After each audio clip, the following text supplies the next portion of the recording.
हमारे जो भी पत्रकार साथी आज यहाँ पधारे हैं उनका बहुत बहुत स्वागत, अभिनंदन। आज आत्मनिर्भर अर्थव्यवस्था कार्यक्रम के अंतर्गत हम सब यहाँ पर इकट्ठा हुए हैं और पत्रकार वार्ता कर रहे हैं। अभी आपने देखा केंद्र सरकार ने बजट पारित किया और उस बजट को आत्मनिर्भर अर्थव्यवस्था के से जोड़ा गया है। आत्मनिर्भर और अर्थव्यवस्था का मतलब ये है कि हमारे माननीय प्रधानमंत्री जी मोदी जी का जो विज़न है कि सभी देश में जो अर्थव्यवस्था है पूर्णतः आत्मनिर्भर बने और हमारा देश स्वावलंबी बने, उसी पर जो है कार्य हो रहा है। और ये जो बजट जो पारित हुआ वो सीधा उस चीज़ को रिफ्लेक्ट करता है। अभी हमने देखा कि जो पिछले 2 सालों से जो कोविड की परिस्थिति और कोविड का जो संकट काल था हमारे,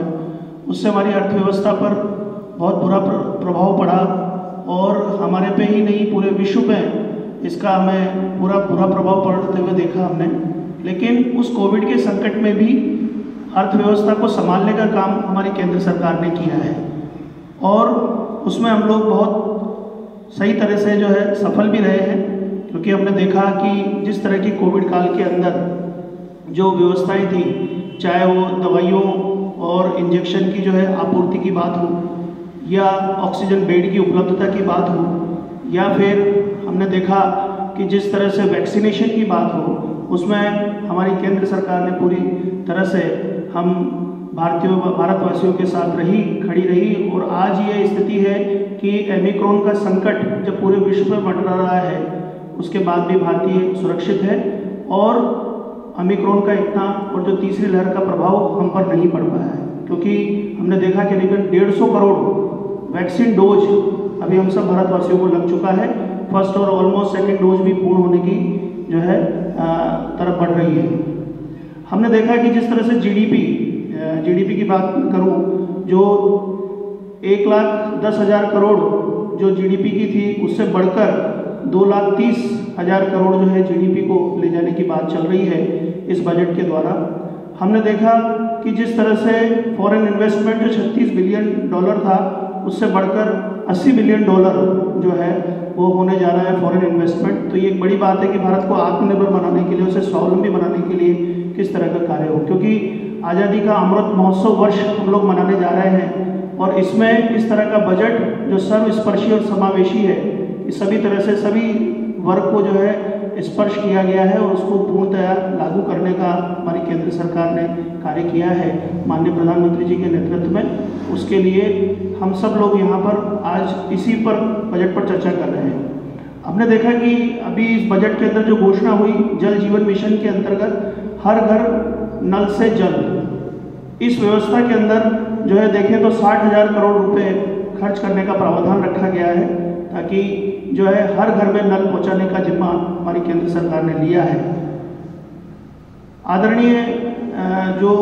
हमारे अटल जी का जो सपना था नदियों को जोड़ने का, उसका काम भी शुरू किया गया है। इस बजट के माध्यम से यूपी और एमपी की जो 5 नदियां हैं उनको जोड़ने का कार्य भी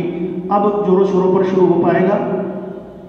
पीएम आवास योजना के अंतर्गत जो हमने देखा 80 लाख पक्के घर बनाने का प्रावधान इस बजट के अंदर रखा गया है, जो पहले कोरोना काल में रुका हुआ था। और माननीय प्रधानमंत्री जी ने जिस तरीके से हर गरीब को घर देने का जो संकल्प लिया है, उसके माध्यम से 80 लाख पक्के घरों का बनाने का जो प्रावधान है, तो जल्दी ही पोर्टल खुलेगा और हमारे जो गरीब भाई जो कच्ची बस्ती में या कच्चे घरों में रह रहे हैं, उनको पक्के मकान उपलब्ध हो सकेंगे, उसकी भी जो है इसके अंदर प्रावधान रखा गया है। सीमावर्ती इलाकों में जहाँ पर हम लोग देखते थे वाइब्रेंट विलेज प्रोग्राम चलाया जा रहा है, और उस वाइब्रेंट विलेज प्रोग्राम के अंतर्गत उनको डेवलप करने की और डिजिटलाइजेशन और इंफ्रास्ट्रक्चर से जोड़ने का काम भी चलेगा, ताकि हमारे जो सीमावर्ती में रहने वाले भाई हैं जो कई सुख सुविधाओं से वंचित थे, उनके पर भी कार्य किया जाएगा। वहाँ पर एनसीसी सेंटर केंद्र जो है खोले जाएंगे। उन एनसीसी सेंटर्स के माध्यम से अगर हम देखेंगे कि वहाँ पर नेशनल कैडेट कोर में उन लोगों को लेकर स्कूल और जो कॉलेज हैं वहाँ पर ये प्रोग्राम चलाए जाएंगे, ताकि वो भी हमारी मुख्य धारा में जुड़ सके। अब पर्वतमाला परियोजना के अंतर्गत वहाँ तक पहुँचना जो टूरिस्ट के लिए सामान्यतः जो है बस की बात नहीं थी, या हमारी सेना के पहुंचने की बस की बात नहीं थी। आज पर्वतमाला परियोजना के अंतर्गत वहाँ पर सुगम सड़क बनाई जा रही है, जिसके माध्यम से उन सुगम सड़क के माध्यम से हम लोग जो है टूरिस्ट यानी टूरिज्म को भी बढ़ावा मिलेगा और हमारी सेना को भी पहुँचने में कोई परेशानी नहीं होगी। जहाँ तक एग्रीकल्चर की बात करें अपन, कृषि के संदर्भ में, कृषि को डिजिटलाइजेशन करके और वहाँ पर भी उसको हाईटेक करने का जो है प्रावधान इस बजट के अंदर रखा है। किसान ड्रोन योजना जो है लाई जा रही है, इससे ड्रोन से उनकी मॉनिटरिंग सिस्टम को और मजबूत किया जाएगा और उनमें जिस तरह की जो है उनको तकनीकी रूप से सक्षम बनाने के लिए ये कार्य किया जाएगा। हम देखें कि ऑर्गेनिक फार्मिंग को बढ़ावा देने के लिए भी माननीय मोदी जी ने बहुत अच्छा प्रयास किया है कि ऑर्गेनिक फार्मिंग बढ़े, ताकि वातावरण जिस तरह का जो है प्रदूषित हो रहा है, इकोसिस्टम जिस तरह से प्रभावित हो रहा है रासायनिक उर्वरकों और रासायनिक जो है हम बात करें कि इनसे खाद और इनसे कीटनाशकों से, उस पर भी जो है लगाम लगाई जा सके। तो एक ग्रीन कॉरिडोर जो नदी तट पर बनाने का प्रावधान भी इसमें रखा है, जिसमें हजारों किलोमीटर का ग्रीन कॉरिडोर बनाने का प्रावधान इस बजट के अंदर रखा गया है। 2022-23 जो मोटा अनाज वर्ष घोषित किया है, इसमें मोटा अनाज को जो है खरीद और उसको एमएसपी रेट पर लेकर जाने की बात भी यहाँ पर कही गई है, ताकि मोटे अनाज में जैसे अपन बात करें कि भाई जो हमारे यहाँ पर राजस्थान में इसकी बहुत ज़्यादा रहती है, फसल की आवक रहती है, तो उसको भी जो है किस तरह से किसानों से खरीदा जाए और उसकी व्यवस्था भी इस वर्ष में रहेगी। इस बजट के अंदर वो भी प्रावधान रखा गया है। एमएसपी की जहाँ तक बात है, जो धान और गेहूँ की आप देखिए जो खरीद होती थी, उसमें एमएसपी के अंतर्गत जो मिनिमम सपोर्टिंग प्राइस है उसमें जो है बहुत ज़्यादा इसकी जो है बढ़ा दी गई है, जो कि हमारे यहाँ पर गेहूँ और माननीय लोकसभा अध्यक्ष जी के नेतृत्व में यहाँ पर भी हम लोग जो है पूरा खरीद पाते थे। लेकिन अब गेहूँ के अंदर या धान के अंदर ऐसी व्यवस्था की गई है कि एमएसपी प्राइस पर उसको खरीदा जाएगा, ऐसी व्यवस्था भी की है। फर्टिलाइजर जहाँ तक की मैं बात कर रहा था, फर्टिलाइजर में जो 69,000 करोड़ का जो है फर्टिलाइजर की व्यवस्था थी, जो पहले हमें बाहर से मंगाना पड़ा था, इस बार 1,00,000 करोड़ का फर्टिलाइजर में सब्सिडी की जो है प्रोविज़न रखा गया है, ताकि किसानों को ये फर्टिलाइजर भी जो है समय पर मिल सके। ग्रामीण सड़क योजना को और मजबूत बनाने का काम किया गया है और उसमें 36% बजट को बढ़ाया गया है, ताकि गांव-गांव तक जो भी सड़कें अभी अधूरी पड़ी हुई हैं, जो नहीं बन पा रही है, उन्हें पीएम ग्रामीण सड़क योजना से जोड़कर उनको कार्य किया जाए। युवाओं को बढ़ावा देने के लिए उनके स्टार्टअप वगैरह की जो योजनाएं हैं, उन स्टार्टअप्स को सुचारू रूप से चालू करने के लिए उनकी लोन फैसिलिटीज़ को और बेहतर बनाया गया है, ताकि युवा जो है सक्षम होकर कार्य कर सकें और जो युवा उद्यमी हैं वो पूरी तरह से खुलकर जो है हमारे सामने आ सके। शिक्षा को हाईटेक करने की बात की गई है। हमने देखा कि फर्स्ट डिजिटल यूनिवर्सिटी ओपन की जा रही है और हर जो है हर सब्जेक्ट को एक चैनल के माध्यम से जोड़ा जा रहा है। लगभग 200 चैनल ऐसे टीवी पर निःशुल्क रूप से प्रसारित होंगे, जहां से बच्चे अपने डिजिटल और ऑनलाइन शिक्षा के माध्यम से जुड़ सकेंगे, ताकि शिक्षा में और बढ़ावा उनको मिल सके। स्पोर्ट्स के अंदर खेलो इंडिया प्रोग्राम में हमने देखा कि पिछले बजट की तुलना में और जो पिछले बजट थे उनमें 3 गुना बजट को बढ़ा दिया गया है, ताकि हमारे खिलाड़ियों को जो है इसका प्रोत्साहन मिले। पोस्ट ऑफिस में जहाँ जो बहुत सुविधाएं रहती हैं, हमने देखा कि बहुत लिमिटेड सुविधाएं थी, उन्हें बैंकिंग सेक्टर से, इंटरनेट बैंकिंग से, ऑनलाइन जो है उनको जोड़ा जा रहा है, ताकि जो सुख सुविधाएं उन्हें बैंक में मिलती है वो पोस्ट ऑफिस के अंदर ही उनको जो है प्रॉपर वे में मिल सके। हमारे यहाँ पर हमने देखा कि इंटरनेट की जो सुविधाएं हैं उनको 5G कनेक्टिविटी जो है दी जा रही है, ताकि युवा जो आजकल हम देखते हैं कि ऑनलाइन पर हमारी डिपेंडेंसी है, डिजिटलाइजेशन पर हमारी डिपेंडेंसी है, उसमें बेहतर कार्य कर सके, उसके लिए कार्य किया जा रहा है। एम्प्लॉयमेंट प्रमोशन के लिए जो है कार्य किया जा रहा है कि रोजगार से किस तरह से जुड़ें, उनमें डिजिटल रुपया, डिजिटल करेंसी को बढ़ावा देना, छोटे लघु उद्यमियों को जो है energy credit generate system scheme बनाई जा रही है, जिनके माध्यम से उनको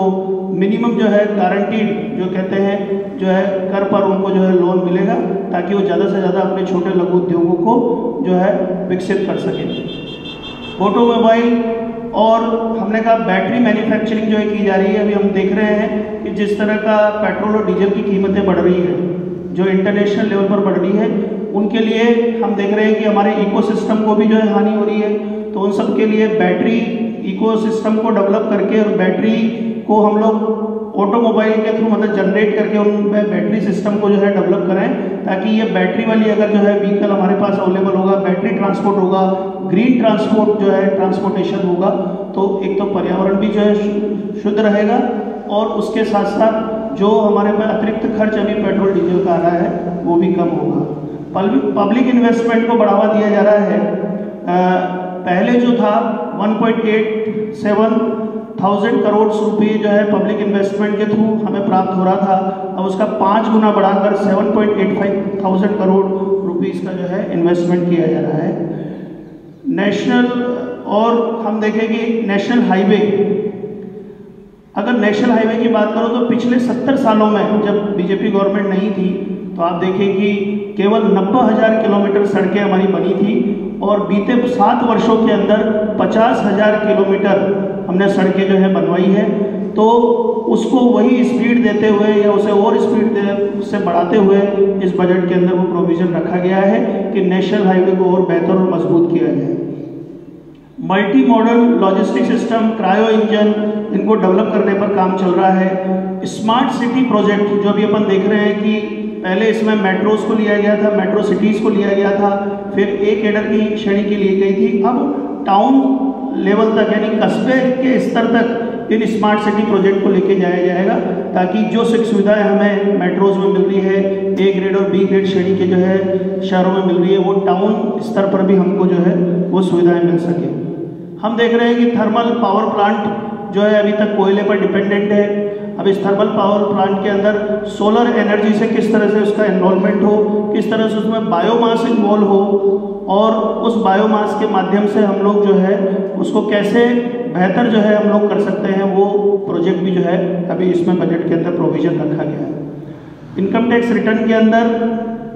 2 साल की रिलैक्सेशन दिया गया है कि अगर कोई भूलवश अगर कोई अपनी गलती सुधारना चाहे तो वो सुधार सकता है। इसके अलावा जो हमारे दिव्यांग भाई बहन हैं उनके लिए भी इसमें प्रोविज़न रखा गया है, उनको जो है इसकी बढ़ाकर सब्सिडी बढ़ाकर ITR के अंदर उनको जो है छूट देने का प्रोविज़न रखा गया है। छोटे उद्यमियों को और बढ़ावा देने के लिए ये कार्य किया गया है। हमारे जो अन्नदाता हैं, जो किसान हैं, उनके लिए फिर हमारे माननीय मोदी जी ने जो है इस पर कार्य किया है और अन्नदाता को ऊर्जादाता बनाने के लिए उनको जो सोलर सिस्टम है उनके लिए भी सब्सिडी को और बढ़ाया है और जहाँ तक हो कि उनको किस तरह से हम लोग जो है इंडिपेंडेंट बना सके, स्वावलंबी बना सके, उस पर जो है ये चर्चा की जा रही है। तो बजट देखा जाए तो पूर्णतया शिक्षा, चिकित्सा के क्षेत्र में अगर मैं बात करूं तो आंगनबाड़ी कार्यों को, आंगनबाड़ी वर्क जो है हमारी, उनको और बेहतर बनाने के लिए कार्य किया है। चिकित्सा सेवाओं में जो मेडिकल कॉलेजेस हैं, हमने देखा कि हर स्टेट के अंदर हर जिले तक पहुंचाने का जो है प्रोविज़न रखा गया है कि भाई किस तरह से हर स्टेट के जिले तक वो जो है मेडिकल कॉलेज स्तर तक की सुविधाएं मिले, उसके लिए कार्य हो, उसके लिए बनाए गए हैं। एम्स और इनकी सुविधाएं वहाँ पर बेहतर हो, उनके लिए कार्य किया जा रहा है। तो देखा जाए तो बजट पूर्णतया सर्वस्पर्शी, समावेशी है और सभी वर्ग को जो है संतुष्ट करने वाला है।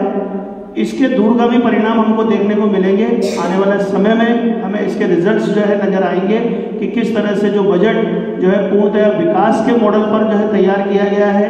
तुष्टीकरण को छोड़ते हुए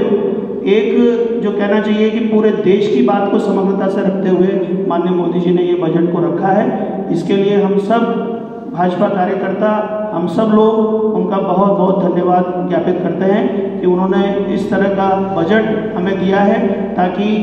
आने वाले समय में हमारा देश और विकासशील से विकसित राष्ट्र की तरफ जो है बढ़े और आगे चिर उन्नति करता रहे। धन्यवाद।